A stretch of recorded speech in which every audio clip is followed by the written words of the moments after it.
So yun mga kamaski, normally guys talagang may nag-i-escort sa mga cruise ship pag umaalis. So kagaya nito ay umalis na si Rhapsody of the Seas, living in Cartagena, Colombia guys. So may nag-i-escort na tugboat kahit kaya na ng barko magpa-navigate ng patras, pagilid-gilid kasi meron siyang thruster.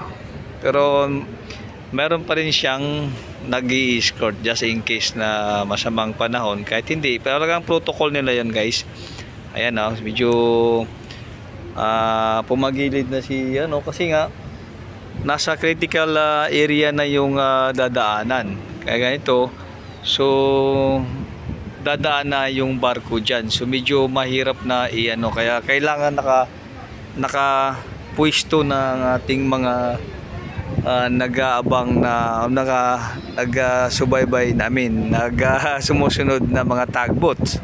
Sa kabilang side meron din yan guys. Ayan pumapisto na dun sa likod kasi nga medyo masikip na yung daanan, right? So napakadang lugar ito, tingnan mo, parang nasa Miami ka diba? Tingnan mo, masikip na ang daanan dahil lulusot na yung ating cruise ship guys. So ayun, so nakaporma na yan. Nasa kabilang side na rin yung isang tugboat, umiikot na rin sa kabilang side kasi ina-navigate nila yan pag naalanganin. So mayroon, kain ko lang napansin, mayroon palang statue dito sa gitna ng dagat. Ayan parang Liberty ng Miami. Parang ginaya nila di ba ang ganda? Ayan, so maganda. So palabas na ng puerto ang ating cruise ship guys, Rhapsody of the Seas. So maraming guests na nag-aabang doon, nakakapwisto doon dahil sa pagtitig ng pictures. Ayan, kumukuha ng mga videos nga kagaya ko. So ganun guys ang cruise ship. So ganun din pag naranasan nyo pag nagbabiyahe kayo sa cruise ship, pag nagtatrabaho kayo o nag-cruise. Di ba? Ang ganda. So ayun. Ayan, so di ba? So ang ganda ng lugar na ito, lalo na itong banda dito sa talagang napakaganda. 'Yun. So hindi ko pa napuntahan yung bandang lugar na yan. Medyo malayo-layo siguro ang biyahe yan, baka it takes 2 hours siguro. Ayan, ang galing sisigawan yung mga nakasakay dyan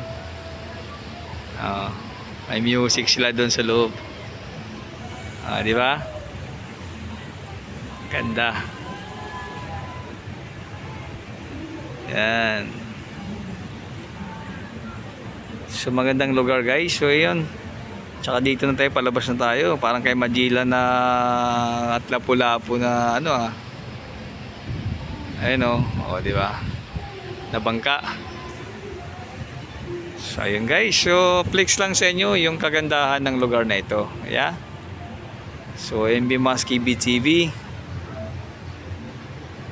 Yan. So yan, maraming guests na di ba? Yan. So talagang panalong-panalo ka diyan lang. So yan. Alright. Thank you so much for watching MB Muskie BTV. Ciao everyone. At of course, don't forget to subscribe and share our videos guys. Thank you so much. Ciao.